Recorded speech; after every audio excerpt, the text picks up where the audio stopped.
Bonjour à tous, j'espère que vous allez bien et bienvenue sur ma chaîne YouTube. Donc je vais m'introduire, je m'appelle Zaha, j'ai 17 ans et j'étudie 7 langues. Et donc dans cette vidéo, je vais parler en français.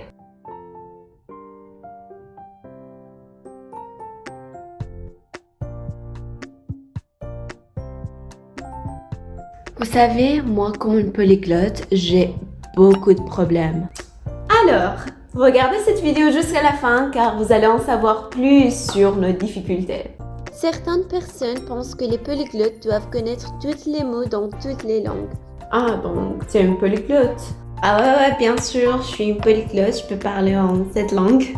Oh, donc tu parles toutes ces langues comme les natives? Mais non, dans chaque langue, j'ai un différent niveau. Par exemple, mon niveau en arabe est C1, mais mon niveau en espagnol est A2, B1. D'accord, donc je vais te tester. D'accord, c'est facile. Donc, tu peux dire spinner en 7 langues. Oh, donc tu sais pas, je pensais que tu peux parler en 7 langues. Mais non, c'est pas un mot que j'utilise dans ma vie, pourquoi je dois le savoir en 7 langues? Jamais pense qu'un apprenant de langue connaisse chaque mot dans sa langue cible. Nous apprenons de nouveaux mots chaque jour, même dans notre langue maternelle. Quand tu mélanges les langues, c'est la plus pire chose. Alors, je vais quitter maintenant, j'ai quelque chose à faire. Ah, moi aussi, quiero ver una película. Qu'est-ce que t'as dit maintenant? Oh, désolé, je veux regarder un película. Tiens, un مسلسل, film. Ah bon? À bientôt. Görüşürüz. Ça m'arrive beaucoup. Quand je parle en espagnol, je mélange avec le français. Ou quand je parle en français, je mélange avec l'espagnol. Est-ce que tu peux dire quelque chose dans cette langue? Bonjour à tous, j'espère que vous allez bien. Donc aujourd'hui, nous avons une fille qui peut parler en 7 ou 8 langues. D'accord, donc dis quelque chose dans toutes tes 7 langues. S'il vous plaît, ne lui demandez pas de dire quelque chose dans une langue. C'est ennuyeux. Certaines personnes essayent de vous convaincre de ne pas apprendre beaucoup de langues. Mais vraiment, je comprends pas. Pourquoi tu étudies cette langue? D'accord, donc au début, parce que j'adore apprendre les différentes langues. Et c'est pas une bonne raison. Et vous allez avoir de meilleures opportunités d'emploi. Perte de temps. Mais pourquoi vous pensez que c'est une perte de temps? Vous pouvez vous concentrer sur une langue et la maîtriser. C'est mieux que d'apprendre 10 langues. Qu'est-ce que vous pensez à propos de cette idée? Dites-le moi dans les commentaires.